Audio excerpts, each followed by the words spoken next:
Hoje o nosso assunto aqui no programa é recomposição de mata com espécies nativas. Então, o amigo precisa recompor a reserva legal, pensa nisso como investimento, porque dá para explorar essa área da reserva legal até 50%, né, André? Da reserva legal? Não, 30%? você pode explorar ela integralmente. Ela inteirinha. O que hoje a legislação permite é que você use 50% de espécies exóticas. Ah, é 50% de exótica, é isso tá? mesmo. Intercalada com as espécies nativas. Uhum. Tá? Agora, André, você trouxe aqui, né? O André trouxe uma coleção pra gente de espécies nativas, né? E aos poucos ele está falando de cada uma aqui. Mas quando a gente vai... Você falou que a gente pode usar cerca de 80 espécies por hectare, é isso? Pode usar até mais. Até mais. Tá? O que a gente fala em 80 espécies para você ter um mínimo de biodiversidade, tá? Para que você faça a conservação também dessas espécies. É, perfeito. E a gente conduz isso, esse plantio, é igual cultura mesmo? Com espaçamento, com espaço entre linha? Tobias, muito importante essa pergunta sua.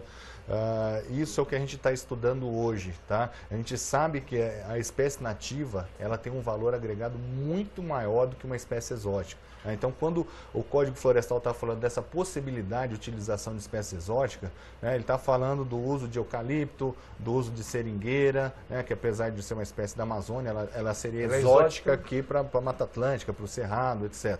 Tá? Então, quando a gente fala dessa possibilidade, a gente não está falando, por exemplo, da possibilidade de uso de uma espécie nativa que vale muito mais do que essas espécies exóticas. Tá?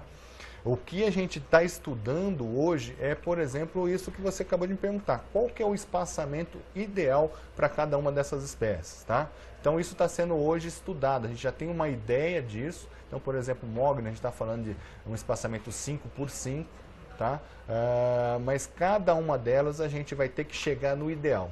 Então, isso que a gente está testando, já temos vários experimentos espalhados pelo Brasil todo, onde a gente, daqui a alguns anos, a gente já tem o aperfeiçoamento desse modelo. A gente já vem aperfeiçoando, já vem cada vez melhorando um pouco mais, tá? Inclusive introduzindo espécies que você tem um retorno mais rápido, né? Principalmente para o pequeno agricultor, que a gente pensa bastante neles, a gente viabilizar isso, mas a gente ainda precisa avançar bastante ainda nessa parte. Uhum.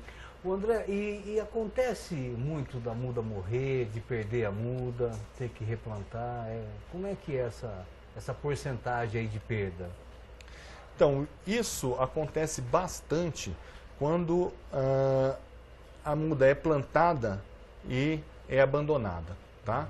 Quando uma empresa ou o produtor planta e acredita que aquela muda, por ser nativa, ela não precisa de nenhum trato cultural. Precisa, tá? sim. E isso é uma lenda, tá? Ela precisa tanto quanto qualquer outra espécie. Né? Então ela precisa que você faça o controle do capim, que está competindo, principalmente a braquiária, que tem um processo... muito agressiva, né? Extremamente agressiva. E ela tem um processo que ela libera como se fosse um herbicida para outras plantas. Ela inibe o desenvolvimento de outras plantas. Então, se deixar uma espécie nativa no meio da braquiária, ela praticamente não vai desenvolver. Tá? Então, você tem que ter esse cuidado, você tem que dar comida para ela. Então, dependendo da degradação do seu solo, você tem que dar essa comida para ela. Então, o que a gente faz? Em todos os projetos que a gente faz na Bioflora, a gente tem uma análise de solo detalhada e a gente tem uma recomendação específica para cada um dos projetos. Tá? Então, não dá mais para pegar essa receitinha de bolo, colocar qualquer tipo de adubo, achar que ela vai desenvolver, vai embora, porque isso realmente não funciona. Funciona é você cuidar dela como se fosse uma cultura normal, pelo menos durante os 2, 3 primeiros anos. Depois ela cria uma capacidade de se manter ao longo do tempo e ela vai embora sozinha. Se você quiser incrementar o desenvolvimento, lógico, continue adubando, tá? Como qualquer cultura. Tá? Mas a princípio a gente tem que ter todos esses cuidados, controle de formiga, etc.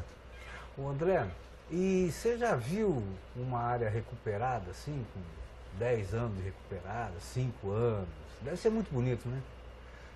Até a gente brinca, né? Quando a gente fala disso, a gente entrega na cidade, né? Então, realmente eu já trabalho com isso há quase 25 anos, 24 anos, e realmente a gente já viu bastante áreas que, inclusive, nós plantamos, áreas que viraram florestas lindíssimas. Tá? Então, realmente é a coisa mais gratificante. Ter essas mudas no viveiro já é muito bonito. Você vê isso crescendo, né? A gente tem um viveiro que produz 4 milhões de mudas, o maior viveiro do estado de São Paulo. Por né? ano? Por ano. Poxa. Tá? Então, isso já é uma coisa fantástica para a gente, uma coisa muito gratificante. E você vê isso se transformando numa floresta biodiversa e aí vindo outras espécies de fora que você não produziu, ou animais, passarinhos que você nem imaginava compondo aquela floresta, isso é fantástico. E aí, no caso da reserva legal, a madeira que vai sair dali, todinha certificada, todinha com registro, todinha com documento? Essa é mais uma possibilidade. Né? Os valores que a gente trouxe para cá não são de madeiras certificadas, mas essa é uma possibilidade e eu acho que tem que ser explorada, porque logicamente vai agregar mais valor ainda para essa madeira. Com certeza o produtor vai ganhar mais ainda. Dá para o pessoal que certifica, põe um número, né, em cada planta, né? É um negócio muito interessante. Aí você pode rastrear esse número aí, para onde que vai essa tora, que pode correr mundo aí, é possível rastrear. André, você trouxe uma coleção aqui pra gente, fala mais um pouco de alguma espécie que você não mostrou ainda pra gente aí. O que você quer tem algumas coisas aqui bem especiais, Tobias. Aqui, por exemplo, ó, representando o cerrado, esse aqui é o baru. O baru, estão falando muito do baru, hein? O baru, ele dá uma castanha deliciosa, né? Então o pessoal do centro-oeste do país, né, onde ocorre cerrado, usa demais essa castanha, consome demais essa castanha, então tem um potencial enorme. Junto com o pequi, por exemplo, o pequi também está tendo um consumo... Com que idade dá para começar a explorar a castanha do baru? Com essa árvore aqui, em torno de 10 a 15 anos, você já tem uma produção. Tá? O crescimento dela é um pouco lento comparado a algumas outras espécies. Tá? O que eu vou ter aqui também é o gerivá. Tá? Esse é uma palmeira bastante utilizada para a arborização urbana. Tá? Então essa é uma outra grande possibilidade. Né? Nós estamos falando de aproveitamento econômico de espécies para madeira, mas produtos não madeireiros também. Então aí entra as ornamentais, as frutíferas, as medicinais, tá? As então melíferas. O amigo poderia comercializar o gerivá para um paisagista aí, por exemplo? Exatamente. Uma palmeira dessa adulta aí com 7, 8 metros de altura, ele vai ganhar, ter um retorno aí de pelo menos uns R$800 mil cada palmeira. 800 mil? R$800. R$800. Isso. 800 a 1000. Tá? 800 a R$1.000. Então, existe aliás, várias das espécies, aqui eu vou até pegar uma outra que a gente não comentou, que é a paineira, tá? A paineira também é uma espécie extremamente ornamental, né? Então, essa época do ano, nós vamos encontrar a maior parte das paineiras floridas, uma flor cor-de-rosa, belíssima, né? E ela também é bastante utilizada em paisagismo, em praças, principalmente na arborização urbana, ela é utilizada em praças, porque ela dá uma árvore bastante grande, né? Um porte bastante grande. Ou seja, a gente também precisa ter um conhecimento dessas espécies para saber onde a gente põe. Tá? Então, espécies que têm problema de raízes, nós vamos colocar nas praças. Né? Problema de altura, tem que ser lugar onde não tem fiação. Né? Então, tem que ter um conhecimento técnico para a utilização dessas espécies, para que a gente não ganhe um problema, em vez de trazer uma solução. Tá? Mas a gente tem defendido, principalmente o uso de espécies nativas, existem várias espécies que a gente pode fazer isso, para a questão mesmo de arborização de condomínios, ruas, praças, etc. Então a gente também vai estar trabalhando, está escolhendo essas espécies, porque hoje, infelizmente, a maioria são espécies exóticas e algumas delas altamente invasoras, né? Espécies que acabam invadindo áreas agrícolas, o campo, né? Então a gente tem um monte aí que hoje fazem isso. Por exemplo, Santa Bárbara, né? Ipê amarelo de jardim, que é altamente utilizado na arborização urbana e que está invadindo pastos, áreas de preservação permanente, etc. Né? Algumas foram introduzidas como para ração de gado, né? Em questão da leucena, e hoje estão invadindo um monte de área. Capim-Anone lá no sul, né? Nós temos que ter muito cuidado com o que a gente planta. E, logicamente, uma espécie nativa ela não vai correr esse risco. Agora, André, só para o nosso amigo produtor que está lá em casa assistindo a gente, para ele ter uma noção, como que funciona isso? o amigo entra em contato com você, você vai conhecer a área dele e monta um projeto para ele, é isso? Exatamente. Cada propriedade é um caso. Cada propriedade é um caso. A gente vai ter que estudar qual é o bioma onde se encontra a propriedade dele. Vamos ter que selecionar as espécies com potencial de aproveitamento econômico na região dele, né? E vamos ter que montar um modelo baseado no que ele quer. Então, se ele quer um retorno mais a longo prazo, nós vamos pensar em um determinado grupo de espécies. Se ele quer uma coisa mais rápida, nós vamos ter que fazer uma outra combinação de espécies para que ele já tenha um retorno logo desde o começo e possa recuperar o investimento o mais breve possível.